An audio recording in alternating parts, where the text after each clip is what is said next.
Jadi kalau kita minta, kata Allah, sifat doa itu ketika diminta akan selalu dijawab. Nggak ada doa yang tidak dikabulkan, Pak. Tidak ada. Kalau nggak sekarang, besok. Kalau nggak besok, nggak bisa sekarang kita menerima di alam kubur. Kalau nggak dapat di akhirat, pasti dikasih.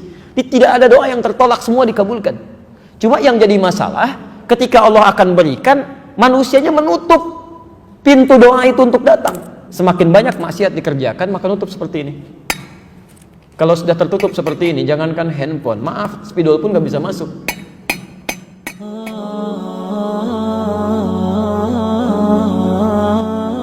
Faqultu astaghfiru rabbakum innahu kana ghaffar. Maka aku katakan pada kaumku, ya, supaya mereka beristighfar kepada Allah, sungguh Allah Maha Pengampun segala dosa. Perhatikan, umatnya Nabi Nuh saat itu diajak untuk mendekat kepada Allah, beribadah. Ngajaknya bukan sekali dua kali, Pak, 950 tahun. 950 tahun. Yang beriman cuma segelintir orang. Tapi yang bermasalah pada kolbunya itu luar biasa banyaknya. Bukan masalah fisik. Sehat-sehat zaman Nabi Nuh itu. Tapi karena hatinya bermasalah, Nuh kamu seperti orang gila, kalau nggak selesai kami lempari. Azab bisa datang, jangan begitu. Sekalian aja turunin azabnya sekarang. Jadi banyak hal yang bukan cuma ngajak berdebat, nantang azab, Pak. Ketika penyakitnya ada dalam jiwanya disadari oleh Nabi Nuh, maka apa yang pertama kali disampaikan oleh beliau? Lihat kalimatnya, ini rumus cepatnya. Rumus cepatnya. Sekarang perhatikan sebentar ya, sebelum saya masukkan betul obatnya. Lihat gini. Tadi kalau penyakit jiwa, kolbu berdosa tidak? Dosa ya. Sekarang perhatikan. Perhatikan sebentar. Oh, maaf, ini apa? Bukan, ini gelas, Pak ya. Isinya air. Sekarang lihat. Saya lagi, ini apa? Gelas ya, terbuka atau tertutup? Terbuka. Sekarang, kalau gelasnya terbuka, bisa saya masukkan spidol? Bisa, baik. Bisa saya masukkan handphone? Tidak, nggak cukup tuh ya. Baik, pelan-pelan. Baik. Tuh, fokus ya. Baik, sekarang perhatikan. Jadi benda-benda itu bisa masuk sesuai dengan ukurannya. Nah, perhatikan ya. Saat kita memohon kepada Allah, itu sumber-sumber kebaikan kita terbuka. Janji Allah, Anda mau minta apapun, itu seketika akan diberikan. Akan diberikan. Itu ada di Quran surah kedua, Al-Baqarah, ayat 186, posisi paling kiri sebelah bawah. Wa idza sa'alaka 'ibadi 'anni fa inni qarib. Kalau hambaku punya persoalan, kemudian ingin mencari aku, ini sudah fitrah manusia. Kalau sedang punya masalah, pasti menyebut nama Allah tuh. Nyari gitu ya. Fa inni qarib, Muhammad katakan pada orang mencari aku ini, yang bertanya kepadamu, aku dekat, gak usah dicari, memberi harapan. Secara psikologis itu menenangkan. Anda bertanya, Ustaz Adi mana ya? Belum datang. Aduh, gak ada kabar nih. Dengan yang kedua dikatakan, tenang, beliau sudah dekat katanya. Mana yang paling menenangkan? Yang pertama atau yang kedua? Yang kedua. Fa inni qarib. Poinnya, ujibu da'watad da'i idza da'an. Saya akan selalu jawab doa hambaku sepanjang dia berdoa. Bentuknya progresif. Ya, bahkan kalau dalam bahasa Inggris 3 itu, present, continuous, future. Jadi kalau kita minta, kata Allah, sifat doa itu ketika diminta akan selalu dijawab. Nggak ada doa yang tidak dikabulkan, Pak. Tidak ada. Kalau nggak sekarang, besok. Kalau nggak besok, nggak bisa sekarang kita menerima di alam kubur. Kalau nggak dapat di akhirat, pasti dikasih. Jadi tidak ada doa yang tertolak, semua dikabulkan. Cuma yang jadi masalah, ketika Allah akan berikan, manusianya menutup pintu doa itu untuk datang. Ditutup dengan apa? Maksiat. Ketika seseorang berbuat maksiat, kata Nabi, hadir naktah sauda dalam jiwanya. Nutup, nutup, nutup. Semakin banyak maksiat dikerjakan, maka nutup seperti ini. Kalau sudah tertutup seperti ini, jangankan handphone, maaf, spidol pun nggak bisa masuk. Yang paling berbahaya, jangankan doa, mohon izin ya, maaf, ajakan kebaikan pun nggak bisa nyambung. Ya karena kebanyakan bermaksiat, bahkan yang paling bahaya makan yang haram. Haram itu seketika tuh, kalau sudah masuk ke perut ngalir dengan darah, Pak. Masuk ke tangan, masuk ke telinga, masuk ke mata. Kalau sudah masuk telinga, itu panggilan kebaikan gak bisa nyambung tuh. Susah. Allahu Akbar, gak tembus. Wa fi adhanihim waqra, Quran surah ke-6 ayat ke-25. Wa fi adhanihim waqra, ada orang yang di telinganya tuh ada sumbatan, gak bisa dengar, Pak. Ya, bola tuh jauh kedengaran banget tuh. Direncanakan bahkan sebelumnya itu. Ada tuh, hafal, diketahui betul itu. Masya Allah. Tapi Isya lewat gitu kan, maghrib gak dikerjakan, adzan gak kedengaran.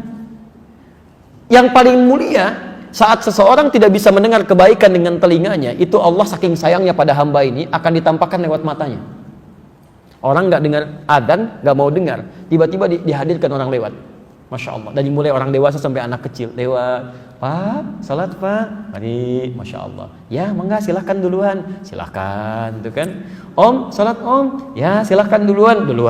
Dia sendiri nggak salat. Susah gitu kan yang seperti ini. Masya Allah. Om, nggak tahu ke masjid Om? Enggak. Kalau surga nggak tahu, masjid aja nggak tahu, apalagi surga. Masya Allah. Ini orang seperti ini susah tuh, dilihatin di mata nggak bisa, dengar di telinga nggak bisa. Apa yang salah? Ini yang masuk tuh. Ada penyakit dalam jiwanya. Ya, makanya turun ayat Quran surah kedua ayat ke-7 itu, posisi paling kanan sebelah atas. Khatamallahu ala qulubihim. Awas tadi, penyakit kolbu itu di mana adanya? Di kolbu. Nggak mungkin penyakit kolbu adanya di yang lain. Di kolbu. Jamak kolbu tadi apa? Qulub. Khatamallahu ala qulubihim wa ala sam'ihim wa ala absarihim ghishawah. Perhatikan, pertama yang bermasalah kolbunya. Kalau kolbu bermasalah, tembusnya kemana? Telinga nggak bisa dengar, mata nggak bisa lihat. Kalau sudah seperti ini, dia tidak membuka sekat ini yang paling bahaya. Walahum adzabun azim. Maka hidup orang ini akan tersiksa itu. Di dunia tersiksa, di akhirat tersiksa. Orang yang punya penyakit hati itu, Pak Bu, hidupnya nggak akan tenang.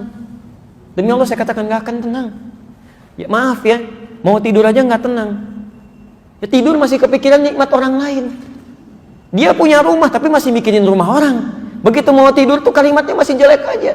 Bahkan ada yang mohon maaf ya, mimpi pun masih dosa juga. Ya, gara-gara dia memang semua ini sedang tidur tuh. Sampai isinya bingung, Pak, bangun kenapa gitu? Ya Allah, kapan istirahatnya? Saat nggak tidur juga salah, saat tidur pun tidak tentram. Itu orang-orang seperti ini. Ya, bagaimana cara bukanya? Fakultu astaghfiru rabbakum innahu kana ghaffar. Kalau kadarnya masih kecil-kecil, untuk menghilangkan dosanya dengan istighfar. Itu untuk meluluhkan dosanya. Ya. Kalau ini tutupnya ini dari apa tutupnya? Tuh, aluminium.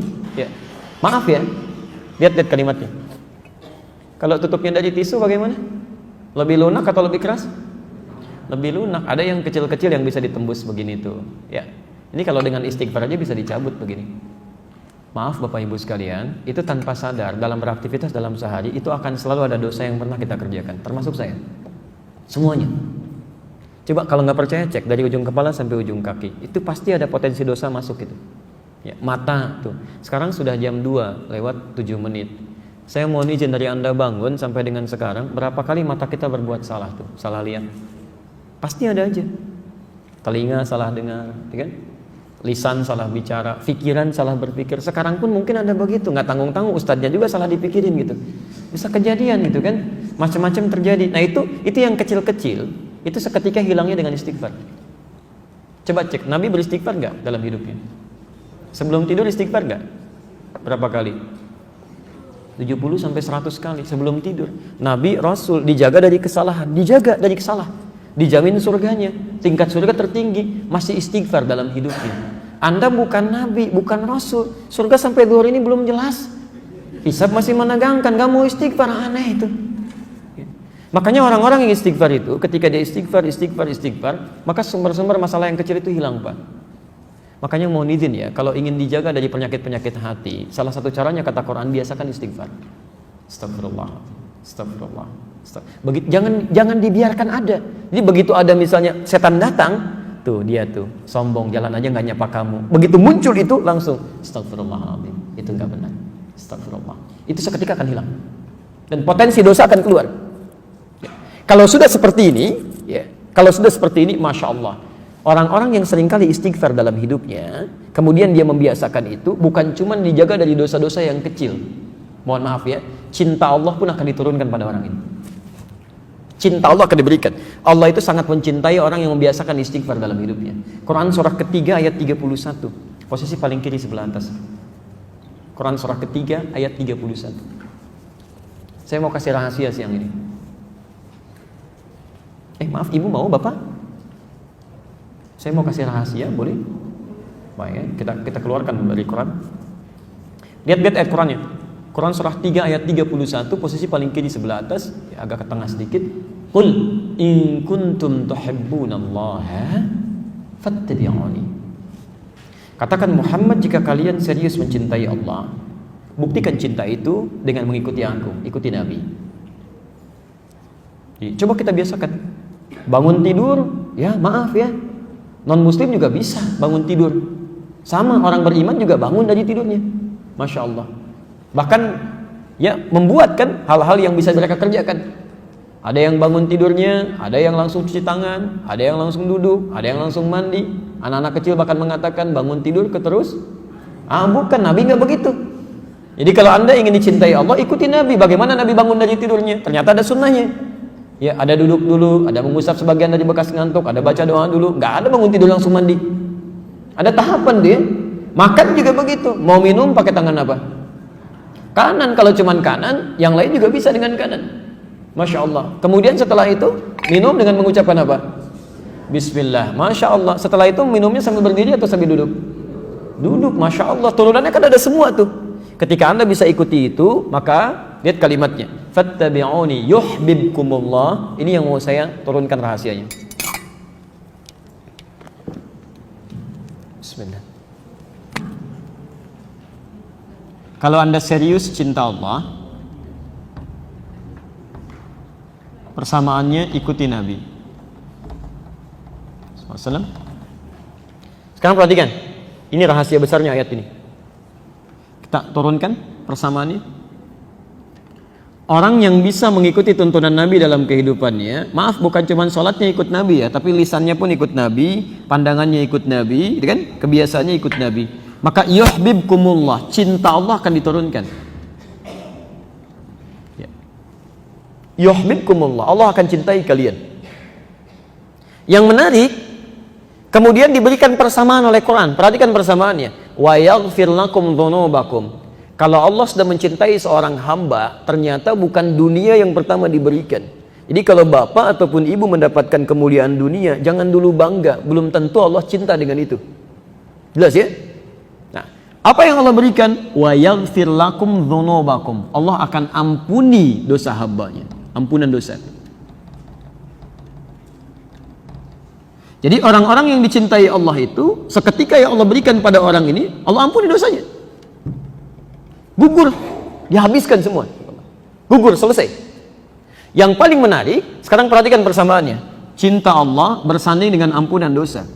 Kalau kita buat persamaan terbalik seperti ini, berarti orang-orang yang sering meminta ampunan dosa dari Allah itu berpotensi lebih cepat mendapatkan cinta Allah Subhanahu wa taala. Perhatikan persamaannya. Orang yang dicintai Allah maka akan diampuni dosanya. Persamaan terbaliknya, orang yang sering meminta ampunan dosa bukankah akan cepat mendatangkan cinta Allah? Halo? Ya kan? Jadi orang yang sering minta ampunan dosa itu akan cepat mendatangkan cinta Allah. Persamaan terbaliknya. Di orang-orang yang sering istighfar, cara meminta ampunan dosa, kunci pembukanya ini istighfar. Di orang yang sering istighfar, astagfirullah, astagfirullah, astagfirullah, masya Allah, itu matanya akan dijaga oleh Allah. Begitu melihat yang tidak baik menurut Allah, dia akan palingkan, astagfirullah, astagfirullah. Tangannya juga begitu, kakinya juga begitu. Dan hebatnya, ini yang paling mulia. Orang-orang yang sudah mendapatkan cinta Allah, ahli istighfar ini, ahli istighfar, kalau sudah mendapatkan cinta Allah Subhanahu wa ta'ala, maka masya Allah, kemuliaannya tanpa meminta pun doanya segera dikabulkan. Orang yang biasa istighfar itu diantara kemuliaannya, Allah akan cepat mengabulkan kebutuhannya tanpa dia harus memintanya. Butuh sesuatu, datang. Butuh sesuatu, datang. Padahal orang ini belum tentu minta. Ini pernah dipraktekkan oleh seorang tukang roti di zaman Imam Ahmad bin Hanbal. Pak, beliau pahami betul konsep ini. Kata Ibnul Qayyim Al-Jauziyah, beliau punya rumus ya, masa setelah Imam Ahmad sampai disebutkan rumusnya. Kalau Anda punya permohonan yang cukup banyak tapi waktunya singkat, kata beliau, cukup perbanyak istighfar. Begitu Anda istighfari, itu sebelum dimintakan Allah bisa kabulkan kalau benar kebiasaan istighfar. Ya. Imam Ahmad itu pernah lewat, kemudian beliau datang ke Mesir. Di Mesir masuk masjid. Ya. Begitu masuk ke masjid, tiba-tiba petugas masjidnya langsung mengusir beliau. Ukhruj, katanya, keluar. Itu imam besar, Pak. dikenal dia seantara jagat ya, cuma saking tawadhunya pakaiannya biasa-biasa. Seperti Syekh Yasin Al-Padangi, Bu. Ya, ibu atau bapak yang dari Padang itu ada ulama besar tuh. Ya, saya sampai hari ini masih kagum, saya terus pelajari. Sampai tadi saya nunggu di mobil tuh saya masih pelajari beliau itu. Ya, bagaimana santunnya, tawadhunya, pakaian macam-macamnya. Itu ahli sanad, Pak, sedunia itu. Sedunia, semuka bumi ahli sanad itu. Ya, itu luar biasa, Masya Allah. Pakaian tampilan sederhana macam-macam. Jadi kalau Anda ke Mekah itu belum kenal pertama kali, mungkin nggak akan kenal kalau itu ulama besar tuh. Kadang-kadang orang tawaf beliau bawain air, zam-zam, setelah selesai dikasihin, duduk pakai sarung begini, pakai kaos, tapi muridnya ada yang dari Mesir, ada yang dari Mekah, ada yang dari macam-macam, itu luar biasa. Ya. Nah, yang paling menarik, Imam Ahmad itu sederhana luar biasa. Ini nggak tahu, ukhruj katanya, keluar. Imam Ahmad karena paham fikih, kata beliau, ana astarih qalilan, saya istirahat sebentar. La, barrah. Barrah itu sudah mulai kasar. Barrah. Kata Imam Ahmad, astari, da'ni astari. Gak apa-apa, tolong perkenankan saya istirahat sebentar, saya capek katanya. Rawah enta, rawah. Ya. Rawah itu sudah lebih kasar lagi dari kata roh. Maksudnya, tolong keluar dari sini sekalian dengan roh-rohnya. Rohnya pun jangan ada di sini, keluar. Itu kalau Anda ke Mekah misalnya kan, atau ke tempat di Arab, ada orang mengatakan rawah enta, rawah. Itu tandanya lagi marah, Pak. Jangan senyum. Rawah. Itu musir, ya, musir itu, suruh pergi. Kalau bisa rohnya pun jangan di situ, pergi kata orang ini. Imam Ahmad keluar, kemudian di teras itu beliau juga sandaran, disuruh pergi lagi. Begitu keluar dari masjid, jalan beliau, singkatnya bertemu dengan makhbaz, tempat jualan roti. Ya, syar'i rati, menjual dengan syar'i. Ya, baik. Dia setiap datang orang lewat melihat, masya Allah, kalimatnya bagus sekali. Imam Ahmad lewat dipanggil, Syekh istari hona, Syekh tolong istirahat di sini dulu, kelihatannya capek kan ya. Begitu bikin, perhatikan beda antara sari roti dengan syar'i roti. Yang ini setiap diaduk begini, astagfirullah, dibikin begini, astagfirullah, gini astagfirullah, selalu istighfar. Kata Imam Ahmad, ya Syekh, ma faidatu istighfarika? Apa faidahnya istighfar kamu itu? Imam Ahmad tahu, cuma ingin menguji ini, apa manfaatnya katanya. Perhatikan, wallahi demi Allah katanya, tidak pernah saya membiasakan istighfar ini kecuali Allah selalu mengabulkan doa-doa saya. Selalu mengabulkan doa-doa saya. Cuman wallahi cuman satu aja yang belum terkabul sampai hari ini. Mudah-mudahan Allah sebelum mengabulkannya sebelum saya wafat atau dia yang kembali pulang duluan. Apa itu kata Imam Ahmad? Wallahi saya bermohon kepada Allah supaya bisa dipertemukan dengan Imam Ahmad bin Hanbal sebelum saya meninggal atau beliau yang meninggal duluan. Kata Imam Ahmad, Allahu Akbar, rupanya saya diperjalankan ke Mesir ini, masuk ke rumah Allah sampai diminta keluar sampai ke sini gara-gara istighfar kamu ini katanya. Jadi bisa digerakkan gitu. Itu istighfar, Pak. Itu kemuliaannya luar biasa. Ya. Tapi tolong jangan lakukan itu kepada saya gitu. Anda bisa istighfar, Masya Allah. Makanya ahli surga yang biasa istighfar, surganya istimewa, bukan surga biasa. Itu ada di Quran surah ke-51 ayat 18. Lain, Pak, bonusnya itu lain. Ya. Dia ditempatkan di taman surga. Ya. Taman surga itu kemuliaannya beda dengan surga biasa. Kalau Anda insya Allah masuk surga, kalau di surga biasa itu yang melayani pelayan surga, namanya wildanun mukhalladun. Ya, kalau laki-laki dilayani oleh bidadari surga, kalau perempuan oleh pangeran-pangeran surga, cantik dan gantengnya tak terlukiskan. Kata Nabi, nggak usah dibayangkan, mala ainun ra'at wala udhunun sami'at wala khatara 'ala qalbi bashar. Nggak pernah kelihatan oleh pandangan kita, nggak pernah terdengar oleh telinga, bahkan dipikirkan pun nggak akan seperti itu. Itu masih kelas biasa. Tapi taman surga yang ngasih langsung semua Allah, tanpa perantara, kun fayakun ada, dan nggak perlu dibayangkan. Dan penghuni surga seperti ini, itu sebelum masuk ke surga pun sudah diperkenankan melihat Allah tanpa hijab. Ada di Quran surah 75 ayat 22 sampai 23, posisi paling kiri sebelah atas. Wujuhu yawma idzin nadhirah. Ada orang-orang yang masya Allah, saat dia dihisab itu wajahnya berbinar gembira. Ya, padahal belum masuk surga. Ya, ila rabbiha nadhirah, karena bisa melihat Allah tanpa hijab langsung seketika. Ya, nggak usah dibayangkan, nggak boleh. Tapi ada seketika. Masya Allah, apa yang terjadi? Quran surah 51 dari ayat 15-nya. Nanti ketemu di ayat 18. Innal muttaqina fi jannatin wa 'uyun. Nah, sungguh ada sementara orang-orang takwa itu tempat tinggalnya di taman surga. Taman surga, masya Allah. Kalau di Firdaus ya taman surga Firdaus ya. Indahnya luar biasa. Ada karakteristik yang bisa anda bumikan tuh nilainya dalam kehidupan orang di bumi. Akhidhina ma atahum rabbuhum. Ini syahidnya. Orang-orang ini itu akan langsung mengambil apapun di nikmat surganya, diberikan langsung oleh Allah. Gak ada perantara. Akhidina ma atahum rabbuhum. Apa amalannya? Ini yang harus ada turunkan ke muka bumi. Innahum kanu qabla dzalika muhsinin. Saat di muka bumi, saat di dunia, itu orang-orang ini muhsin, berbuat ihsan. Ya. Kalau Anda ingin jadi penghuni di sini, turunkan karakteristiknya, kemudian tuangkan dalam kehidupan di bumi, Anda kerjakan itu. Apa amalannya? Kanu qalila minal laili ma yahja'un. Amalan pertama, dia terbiasa sedikit tidurnya. Itu bahasa Quran. Sedikit tidurnya. Di malam dia hidupkan dengan ibadah. Dia paham, ya, kalau malam itu lebih enak ibadahnya, akan lebih khusyuk. Quran surah 73 ayat yang ke-6, inna nasyi'atal laili hiya asyaddu wat'a wa aqwamu qila. Bangun malam itu akan enak menyentuh pada jiwa, lebih khusyuk. Makanya maaf ya, setan malam dengan setan siang itu beda apa? Lain. Shift-shiftan dia. Setan siang tuh biasa, nggak usah terlalu banyak tenaganya, tiup dikit udah pada nggak sholat tuh. Ya. Setan malam tuh tidak, dia paham, gangguannya tuh minim, nggak ada kebisingan, TV berhenti semua, nggak ada siaran macam-macam. Jadi ketika orang ini ibadah, konsentrasi khusyuknya akan lebih tinggi dibandingkan dengan siang. Maka dari itu banyak terjadi keanehan. Kalau ibu nggak percaya silahkan. Siang bu ya, masya Allah. Ya jangankan bangun, mau tidur aja susah. Tapi kalau malam, masya Allah. Begitu Anda bangun di pertengahan jam 1:30, jam 2 tuh ya. Padahal alarm sudah disusun 3 kali tuh. Alarm pertama mematikan alarm kedua. Alarm kedua matikan alarm ketiga. Alarm ketiga baru siap-siap. Kata Nabi itu setan membuat berat kepala tuh. Susah. Dan terjadi sesuatu yang tidak Anda bayangkan sebelumnya. Itu kan tiap hari bolak-balik tuh. Kamar mandi, meja makan, dapur. Biasa aja siang. Kok malam-malam jadi berubah? Awas loh ya. Kemarin sih enggak. Tapi malam ini di meja makan tuh putih. Rambutnya itu panjang. Dan nungguin kamu di situ. Jadi nggak jadi. Itu terjadi situasi itu. Ada kenikmatan gitu kan. Ya. Karena ada perbedaan-perbedaan semacam ini tidak mudah untuk bangun.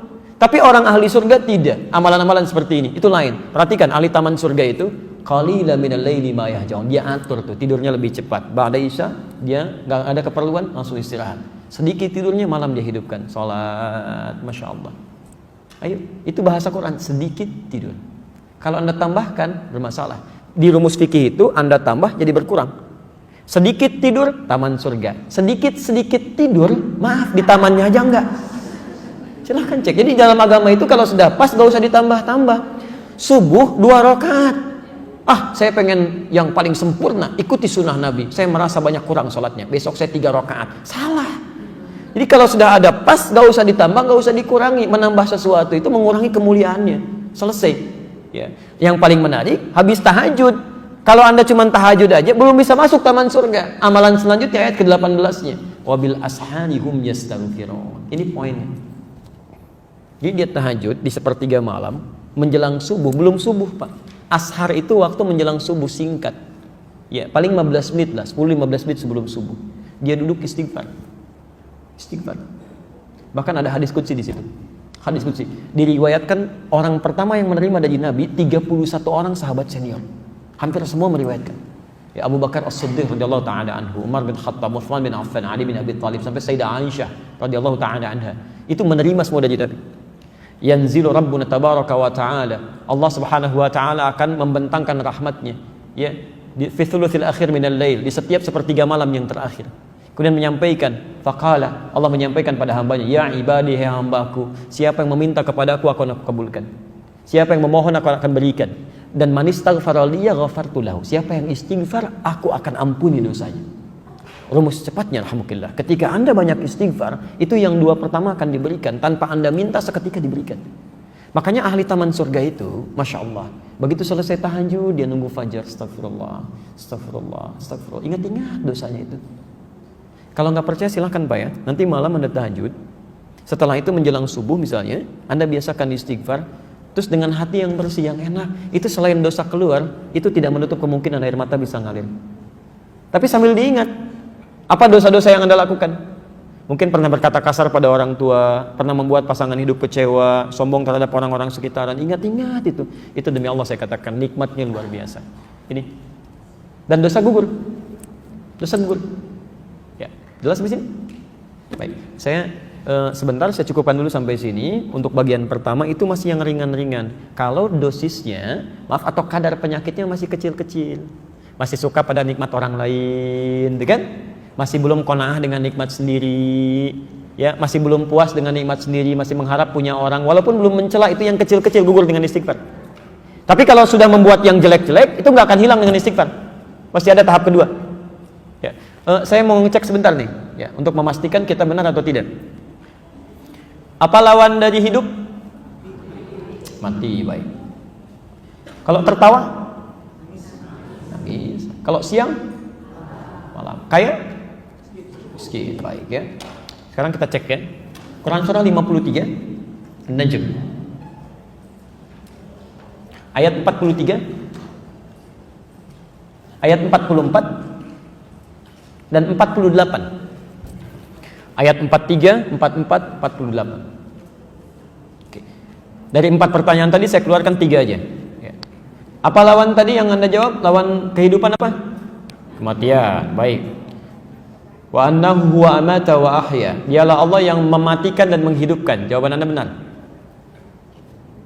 Ayat 44-nya, wa annahu huwa adhaka wa abka. Dialah Allah yang telah menjadikan orang bisa tertawa dan juga bisa menangis. Jadi lawan tertawa apa? Anda benar. Baik. Tadi yang Bapak jawab, Ibu jawab, lawan kaya apa? Miskin. Baik, ya. Quran surah ke-53 ayat 48 ya, tuh lihat. Sudah kencang, benar enggak gitu ya? Wa annahu huwa aghna wa aqna. Dialah Allah yang telah menjadikan seseorang kaya dan cukup. Ternyata di Quran itu lawan kaya itu cukup, Pak. Gak ada orang miskin, Bu. Gak pakai O, gak ada orang miskin. Gak ada orang miskin.